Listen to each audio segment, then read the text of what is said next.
دو تین یادیں وابستہ ہیں۔ ایک تو آج 22 جمادی الثانی ہے اور آج کا دن یار غار، رفیق خاص اور عاشق رسول اور خلیفۃ الرسول حضرت سیدنا ابوبکر صدیق رضی اللہ تعالیٰ عنہ آپ کا یوم وصال ہے۔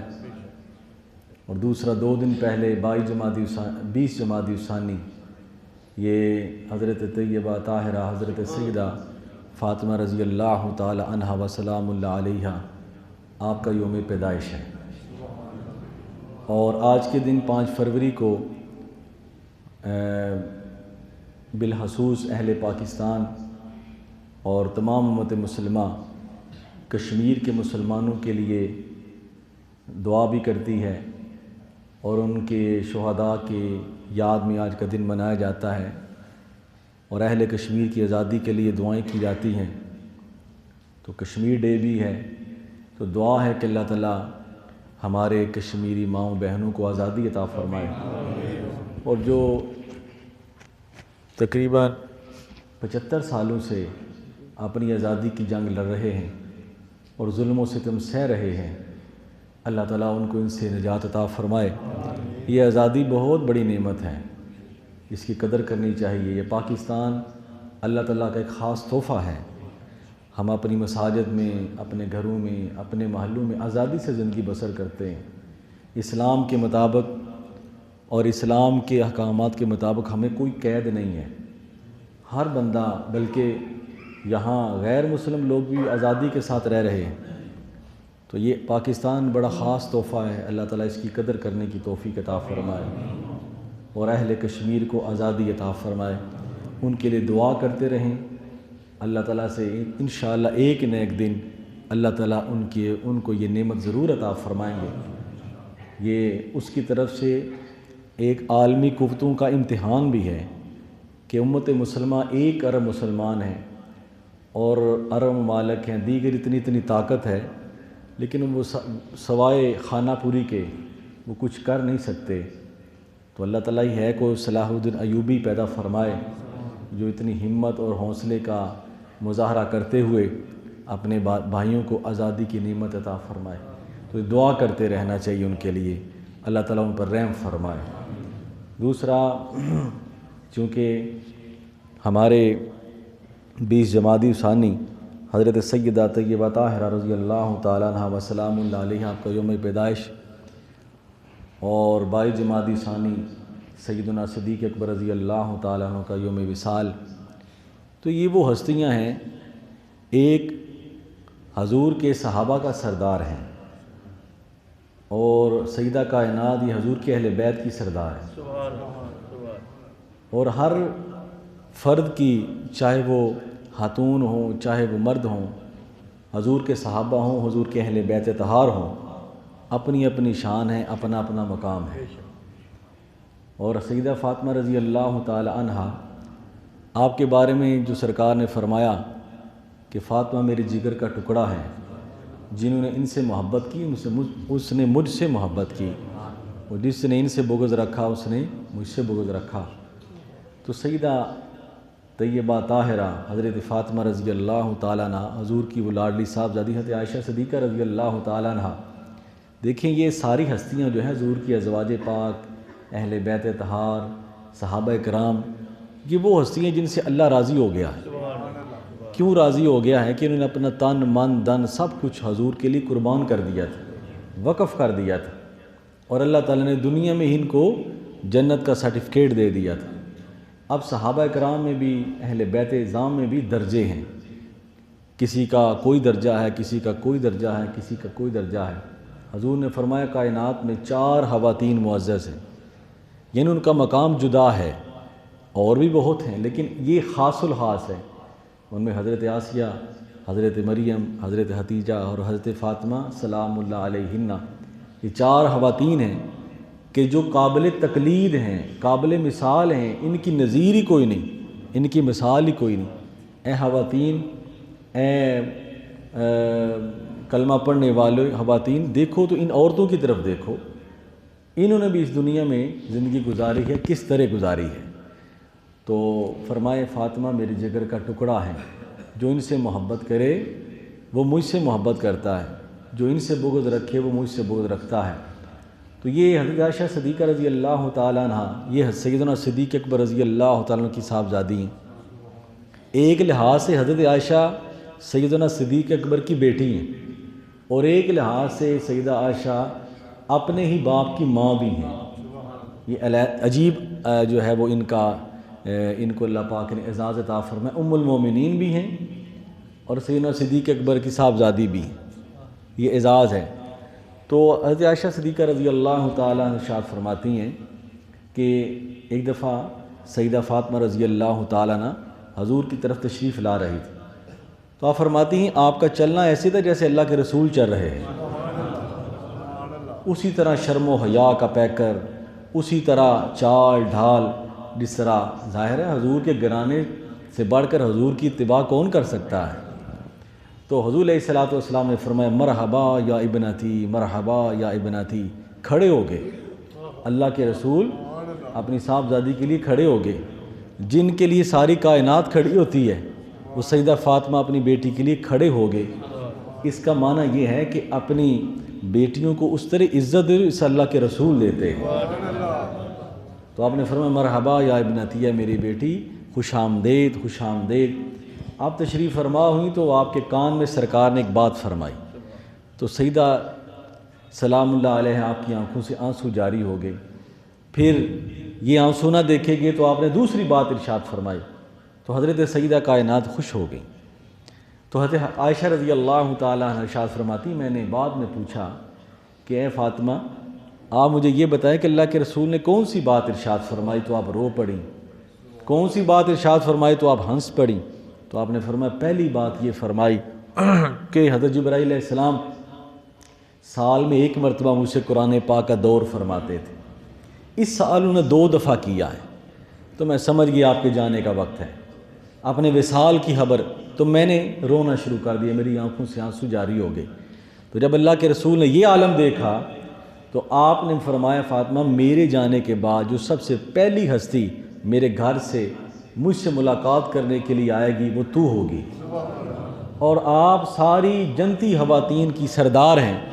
تو یہ خوشخبری سن کر میں خوش ہو گئی۔ تو یہ مقام ہے سیدہ کائنات سلام اللہ علیہ، کس کی شان بیان کریں کس کی نہ، ہمارے ہیرو اتنے ہیں اور اتنے بے مثال ہیں، ہمیں کسی اور طرف جانے کی ضرورت ہی نہیں۔ حضور کا گھرانہ بھی بے مثال ہے، حضور کا صحابہ کرام بھی بے مثال ہیں۔ تو اللہ تعالیٰ ہمیں سیدہ طیبہ طاہرہ آپ کی چادر تطہیر کے صدقے اللہ تعالیٰ ہم پر رحم فرمائے، ہمارے ایمان کو سلامت رکھے، اور ان کے اسوہ حسنہ کے مطابق ہم سب کو زندگی گزارنے کی توفیق عطا فرمائے۔ بہت سی باتیں ہیں جو بیان کی جا سکتی ہیں، لیکن ایک بات آپ یاد رکھا کہ یہ جمعے کا مختصر سا وقت ہوتا ہے، آدھا گھنٹہ بیان ہو، 20-25 منٹ بیان ہو، لیکن اس میں ساری چیزیں تو بیان نہیں ہو سکتی۔ گھر جایا کریں، اپنی تاریخ کو پڑھا کریں، ان اسلاف کرام کو پڑھا کریں، حضور کے صحابہ کرام، حضور کی اہل بیت اطہار، ان کی زندگیوں کو پڑھا کریں۔ بہت سا لٹریچر چھپ چکا ہے ان کے بارے میں، آپ پڑھا کریں، اور ان کے بارے میں ان کی جو معاملات ہیں، ان کی جو طرز زندگی ہے اس پر عمل کرنے کی کوشش کیا کریں۔ دیکھیں حضرت فاطمہ رضی اللہ تعالیٰ نے ایک دفعہ نا، اب ایسی خاتون ہوں، فاطمہ ہوں تو بیٹے حسن و حسین پیدا ہوتے ہیں۔ ہم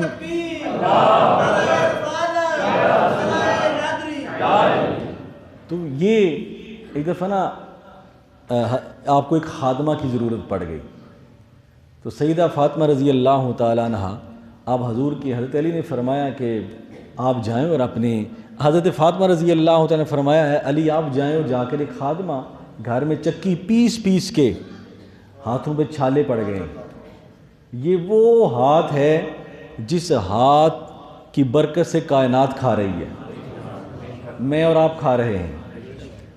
یہ وہ خاتون ہیں کہ جن کے بارے میں سرکار نے فرمایا اب جنتی خواتین کی سردار ہیں، کائنات کی نعمتیں ان کے قدموں سے نکلتی ہیں، لیکن فقر کا اور طرز زندگی کا اور عاجزی کا یہ عالم ہے، چکی پیستی ہیں، گھر کے کام کرتی ہیں۔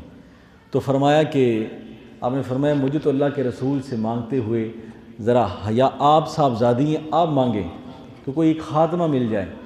تو حضرت سیدہ کائنات سلام اللہ علیہا آپ تشریف لے گئے. ابا جان یا رسول اللہ یہ معاملہ ہے کوئی خاتمہ مل جائے تاکہ وہ میرے ساتھ ہاتھ بٹا سکے اور میرے ساتھ کام کر سکے. تو آپ نے فرمایا اے بیٹا میں تمہیں ایک ایسا تحفہ نہ دوں کہ جو ساری ضرورتوں کو پورا کر دے. یا رسول اللہ کیا؟ فرمایا ہر نماز کے بعد 33 بار سبحان اللہ پڑھا کرو. اب تربیت دیکھیں اللہ کے رسول کی. مانگی خادمہ ہے لیکن تحفہ کیا دے رہے ہیں؟ فرمایا نہیں خادمہ کی طرف نہیں حال کے حقیقی کی طرف جانا ہے. اور وہ رستہ دکھاتے ہیں. فرمایا 33 دفعہ سبحان اللہ، 33 الحمدللہ اور 34 بار اللہ اکبر پڑھنا ہے. یہ میرا تحفہ ہے، یہ کئی خادموں سے بڑھ کر ہے. حضرت سیدہ فرماتی ہیں جب سے میں نے یہ پڑھنا شروع کیا مجھے کسی خادم یا خادمہ کی ضرورت ہی پیش نہیں آئی. اس لیے ہم تسبیح فاطمہ کہتے ہیں ہر نماز کے بعد یہ پڑھا کریں. یہ ضرورتوں کو پریشانیوں کو یہ وظیفہ کافی ہے، تو ہر نماز کے بعد یہ پڑھنا چاہیے. تو حضرت سیدہ فاطمہ رضی اللہ تعالی عنہ آپ کی یہ شان ہے. اور ادھر سیدنا صدیق اکبر رضی اللہ تعالیٰ کی عظمت و شان کہ جن کے بارے میں قرآن پاک میں اللہ تعالیٰ ارشاد فرماتے ہیں والذی جاء بالصدق وصدق بہ، کہ ایک ہو وہ ہستی جو سچائی لے کر آئی، وصدق بہ، اور ایک وہ ہستی جس نے اس سچائی کی تصدیق فرمائی. اولئک ھم المتقون، اور حضور کے سارے ساتھی متقی ہیں، پرہیزگار ہیں.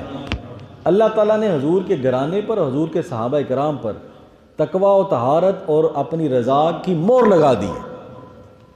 کوئی ادھر ادھر کی بات نہیں، اللہ راضی ہو گیا ہے، اللہ خوش ہو گیا ہے، انہیں اپنی زندگی میں اللہ کو راضی کر لیا.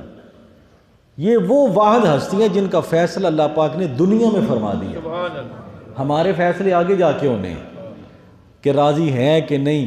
قبر میں جاتے ہی آنکھ کھل جانی ہے کہ سیدہ کا مقام کیا ہے، صدیق اکبر کا مقام کیا ہے، بلال حبشی کا مقام کیا ہے، حسنین کریمین کا مقام کیا ہے، اللہ کے بندوں کی شان کیا ہے، اور ہمارے نماز روزے کی حیثیت کیا ہے.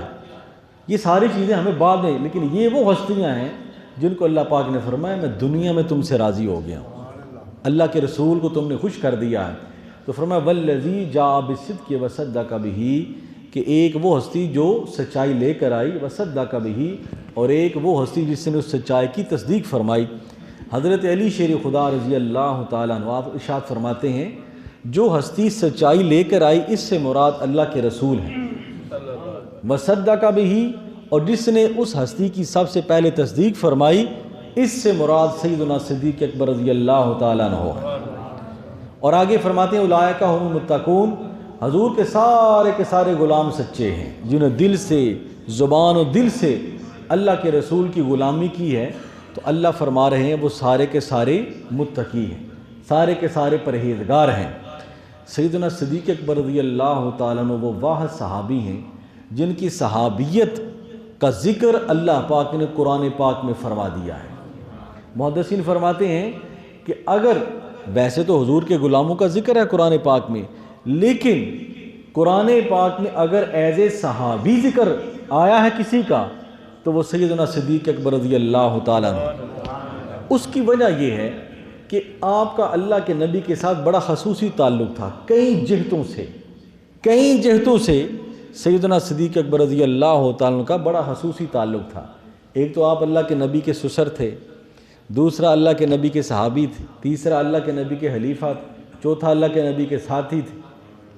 فرمایا علامہ اقبال رحمۃ اللہ تعالیٰ علیہ آپ نے اس لیے تو ارشاد فرمایا ہستی او کشتے ملت را چو ابر، کہ وہ کون سی ہستی ہے جس نے اسلام کی کھیتی کو سرسبز و شاداب کر دیا. ہستی او کشتے ملت را چو ابر ثانی اسلام و غار و بدر و قبر. وہ وہی ہستی ہے جو غار میں بھی دوسرا تھا، بدر میں بھی دوسرا تھا، سفر میں بھی دوسرا تھا، اور قبر میں بھی دوسرا تھا.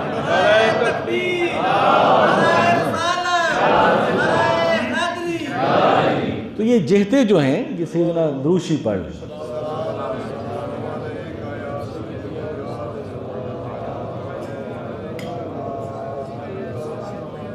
یہ سیدنا صدیق اکبر رضی اللہ تعالیٰ کو دوسروں سے ممتاز کر دیتی ہیں. اور جہاں تک صحابیت کا ذکر آتا ہے دیکھیں صحابہ کرام کے بھی درجے ہیں، پہلے نمبر پر خلفاء راشدین ہیں، دوسرے نمبر پر بدر کے صحابہ کرام ہیں، پھر اس کے بعد احد کے، پھر خندق کے، اس طرح بالترتیب محدثین نے جو ہے وہ ان کی ترتیب لگائی ہے۔ تو سیدنا صدیق اکبر رضی اللہ تعالیٰ صحابہ کرام میں حضور کے بعد سب سے بلند مقام سیدنا صدیق اکبر رضی اللہ تعالیٰ عنہ کا ہے۔ تو یہی وہ حیثیتیں، تو اللہ تعالیٰ نے فرمایا ثانی اثنین، یہ غار والا واقعہ جب حضور علیہ الصلوۃ والسلام مکہ سے مدینہ پاک جا رہے ہیں، دیکھیں جب بندہ کسی مشکل سفر کے لیے روانہ ہوتا ہے، ویسے تو بندہ ہے نا پکنک منانے کے لیے جا رہا ہے یا کسی اور سفر کے لیے جا رہا ہے تو وہاں سارے دوستوں کو بندہ ساتھ لے جاتا ہے، لیکن جب بندہ رازداری کے ساتھ نکلتا ہے، مشکل وقت کے لیے نکلتا ہے، تو پھر ہر بندے کو ساتھ لے جانا ممکن نہیں ہوتا۔ دیکھنا یہ ہوتا ہے گھر کس کو چھوڑ کے جائیں، دیکھنا ہے ساتھ کس کو لے کر جائیں، کیونکہ بندہ دشمن کے نرغے سے نکل کر جا رہا ہے اور ہجرت کے لیے جا رہا ہے، تو اللہ پاک کے نبی نے، اللہ کے محبوب نے گھر کے لیے کس کو چنا؟ وہ شیر خدا ہے۔ اس سے دونوں شخصیتوں کی جو ہے وہ عظمت و شان عیاں ہو جاتی ہے۔ فرمایا علی میرے بستر پر لیٹ جانا، صبح امانتیں واپس کر کے مدینہ پاک آ جانا۔ حضرت علی سے کسی نے پوچھا حضور آپ کو کبھی زندگی کا صبح اٹھنے کے بعد زندگی کا یقین ہوا ہے؟ بندے کو پتہ نہیں صبح اٹھنا ہے کہ نہیں اٹھا، تو آپ نے فرمایا ہاں، ایک رات ایسی تھی جب مجھے یقین تھا کہ میں صبح اٹھوں گا، مجھے یقین تھا میں مدینہ پاک جاؤں گا۔ جب اللہ کے نبی نے مجھے فرمایا علی صبح اٹھ کے امانتیں واپس کر کے مدینہ پاک مجھ سے ملاقات کرنا، مجھے یقین تھا کہ میں نے مرنا کوئی نہیں، ورنہ علی کی ساری زندگی رات اسی عالم میں گزری ہے کہ پتہ صبح ہونی ہے کہ نہیں ہونی، لیکن اللہ کے رسول کی بات پر مجھے اتنا یقین تھا کہ مجھے صبح موت نہیں آنی۔ وہ یقین والے لوگ تھے، متقی لوگ تھے۔ تو فرمایا کہ بستر کے لیے حضرت علی شیر خدا رضی اللہ عنہ کو چنا کہ آپ تشریف لائیں، اور پھر حضور خود سیدنا صدیق اکبر رضی اللہ عنہ کے ہاں تشریف لے گئے، دروازہ کھٹکھٹایا۔ اور یاد رکھیں کہ حضور کے دروازے کھٹکھٹانے کو صحابہ کرام سمجھ جاتے تھے کہ یہ اللہ کے رسول کھٹکھٹا رہے ہیں۔ جیسے کھٹکھٹایا تو صدیق اکبر سامان تیار لیے بیٹھے ہیں، تیاری کر کے بیٹھے ہیں۔ اللہ حضور نے فرمایا نہیں کہ آپ نے میرے ساتھ جانا ہے، حضور نے کوئی پیغام بھی نہیں بھیجا۔ محدثین فرماتے ہیں کہ کیا وجہ ہے کہ آپ سامان تیار لیے بیٹھے ہیں، اس کی وجہ کیا ہے؟ آپ نے پوچھا صدیق اکبر میں نے تو آپ کو نہیں کہا کہ آپ نے ساتھ جانا، پھر سامان؟ فرمایا غلام کا کام ہے کہ اپنے ہتھیار سے لیس ہو کر بیٹھے، پتہ نہیں کب آقا کا حکم آ جائے۔ وہ ایسے غلام تھے، آج کل کے غلاموں کو تو جگانا پڑتا ہے، ہاں جی، وہ ایسے سو جاتے ہیں، جگانا پڑتا ہے۔ خطیب اذان مؤذن اذانیں دے دے کے تھک جاتا ہے، پھر جا کے کہیں نمازی آتے ہیں۔ وہ ایسے غلام ہوتے تھے، مؤذن بعد میں بولتا تھا، وہ مسجد میں پہلے ہوتے تھے۔ ہماری زندگی گزر جاتی ہے، ہم ہر جمعے کو یہی چیز دیکھتے ہیں، پتہ نہیں کب دوسرا خطبہ ہو تو پھر جائیں۔ یہی ٹائم کرتے کرتے بندہ آخری منزل تک پہنچ جاتا ہے، قبر تک پہنچ جاتا ہے، گھڑیاں دیکھ دیکھ کے۔ حالانکہ شادی پہ کسی پروگرام میں کبھی گھڑی نہیں دیکھی، جیسے نماز کا جیسے ہی تو گھڑیاں دیکھنے، پتہ نہیں 1 منٹ اوپر نہ ہو جائے نیچے نہ ہو جائے، کب اذان ہو کب ہم جائیں، بھئی یہ وقت گزر جائے گا، یہ گھڑیاں گزر جائیں گی، یہ ختم ہو جائے گا۔ تو فرمایا صدیق میں نے تو آپ کو نہیں کہا تھا۔ فرمایا یا رسول اللہ وہ غلام ہی کیسا کہ جو ہر وقت آقا کے تصور میں نہ رہے، مجھے پتا تھا کہ یہ وقت آنا، میں نے اپنا سارا سامان۔ تو آپ نے ایک عجیب بات کی، آپ نے نا اپنی بیٹی حضرت اسماء، یہ بڑی مجاہدہ تھی، کبھی ان کے بارے میں پڑھا کریں۔ حضرت اسماء کون تھی؟ سیدنا صدیق اکبر سارا گھرانہ ہی حضور کا غلام تھا۔ فرمایا بیٹا جو تیرے پاس سونا ہے وہ مجھے دے دو، تمہاری شادی کے لیے رکھا ہے، لیکن مجھے اللہ کے رسول کے ساتھ جانا ہے، ہو سکتا ہے راستے میں کوئی مشکل پیش آ جائے، سونا فروخت کرنے کی ضرورت آ جائے، میرے نبی کو ضرورت پڑ جائے۔ اب بیٹی نے یہ نہیں کہا کہ آپ نے میری شادی کے لیے رکھا ہے، یہ نہیں فرمایا کہ میں نہیں دوں گی یا تھوڑا لے جائیں، فوراً گئی سارے کا سارا سونا اپنے والد گرامی کی جولی میں رکھ دیا۔ اور اس کے بعد فرمایا کہ ابا جان اگر آپ کے والد گرامی ابو قحافہ، وہ اس وقت مسلمان نہیں ہوئے تھے، وہ اگر پوچھ لیں کہ سونا کہاں ہے، تو آپ نے فرمایا بیٹا جس برتن میں سونا رکھا ہو تو اس میں چند پتھر رکھ دینا، کیونکہ میرے والد وہ دیکھ نہیں سکتے، نبینا ہیں، اگر وہ پوچھیں تو برتن ہلا کے بتانا کہ سونا یہی ہے۔ تو سونا لے کر چلے گئے سیدنا صدیق اکبر رضی اللہ تعالیٰ کا۔ اب دیکھیں مکہ سے مدینہ پاک کا سفر کتنا مشکل ہے۔ آج ہم بسوں پہ جائیں، آج کل تو سہولتیں آ گئیں، پھر بھی بندہ تھک جاتا ہے۔ تو جب غار پر چڑھنے کی باری آئے، غار ثور پر، تو آپ نے فرمایا یا رسول اللہ آپ بھی پیدل میں بھی پیدل۔ اب چلنے کا انداز بھی بڑا عجیب تھا، آگے حضور جا رہے ہیں، پیچھے پیچھے سیدنا صدیق اکبر جا رہے ہیں۔ جہاں حضور کا قدم پڑتا ہے وہیں سیدنا صدیق اکبر اپنا قدم رکھتے ہیں تاکہ حضور کے قدموں کا نشان میرے قدموں کے نیچے آ کے ختم ہو جائے، نظر نہ آئے اور دشمن کو پتہ نہ چل سکے، میرے محبوب کو، میرے رسول کو کوئی تکلیف نہ ہو سکے۔ اب آپ نے اللہ کے نبی کو اپنے کندھوں پر اٹھایا اور غار ثور پر تشریف لے گئے۔ اب یہ غار کا منظر اور غار کا واقعہ اتنا خوبصورت ہے، اللہ پاک نے اس سے بڑا ہی دل نشین انداز میں بیان کیا ہے۔ کبھی اس آیت پہ غور کریں تو بندے کا ایمان تازہ ہو جاتا ہے کہ اللہ کے محبوب ہیں یا سیدنا صدیق اکبر رضی اللہ تعالیٰ عنہ تشریف فرمایا، دو ہی ہیں، لیکن محبت اور تعلق اور نسبت اور قربت کی وجہ سے اللہ پاک نے فرمایا ثانی اثنین، دو میں دوسرا۔ کوئی بھی آپ کتاب کسی بھی مسئلہ کی اٹھا کے دیکھ لیں نا تو اس کا معنی یہی ہے، ثانی اثنین قرآن پاک ہے، دو میں دوسرا۔ حالانکہ اللہ پاک یہی فرما سکتے تھے کہ ایک میرا نبی اور دوسرا اس کے صحابی تھے، اذ ہما فی الغار، جب وہ دونوں غار میں تھے، اس طرح بھی بیان ہو سکتا تھا۔ لیکن یاد رکھیں جہاں محبت ہو دنیا کے لیے وہاں ذکر علیحدہ علیحدہ ہوتا ہے، جہاں محبت ہو اللہ اس کے رسول کے لیے تو اللہ تعالیٰ اپنے اور اپنے رسول کا جہاں ذکر فرماتا ہے وہیں اپنے غلاموں کا ذکر بھی فرما لیتا ہے۔ تو فرمایا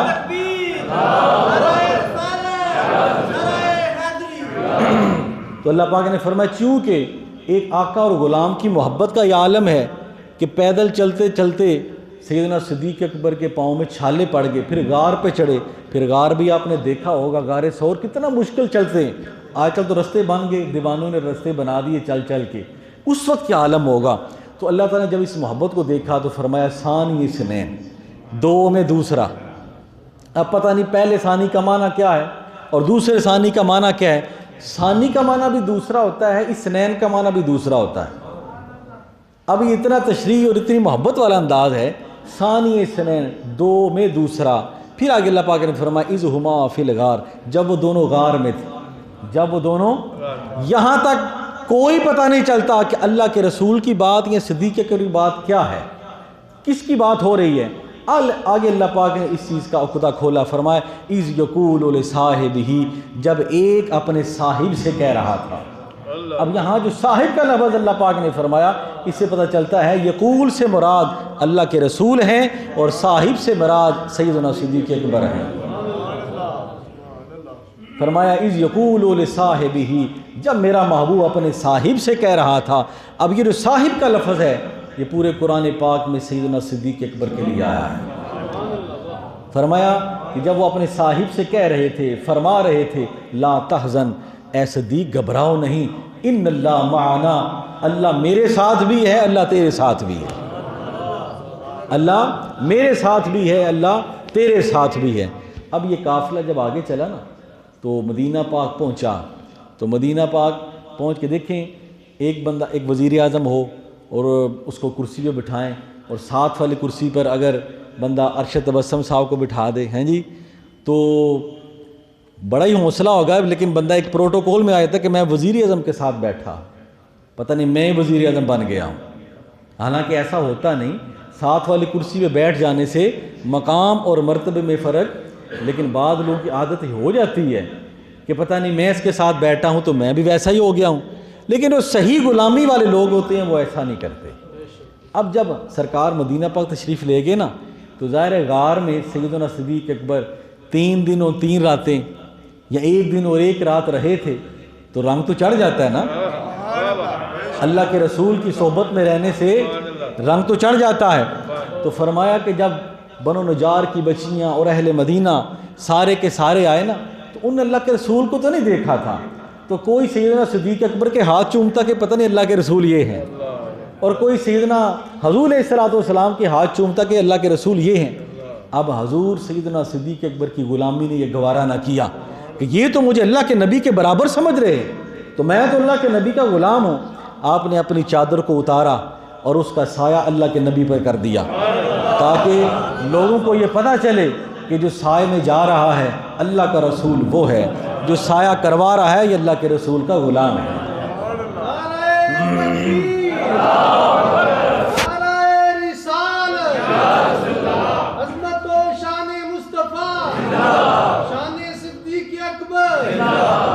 تو یہ حضور کے اس جان نثار کی شان ہے، یہ تعلق تھا، یہ قربت تھی.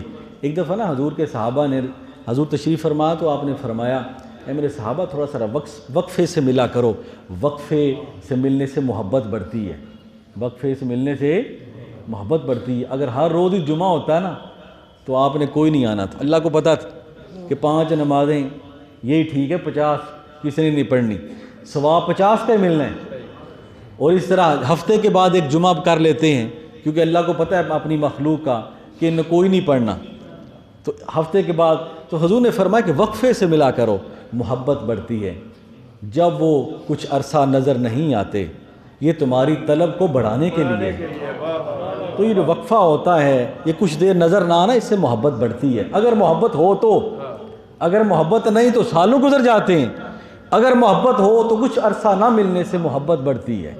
تو فرمایا کہ صحابہ کچھ وقفے سے ملا کرو کہ اس سے محبت بڑھتی ہے.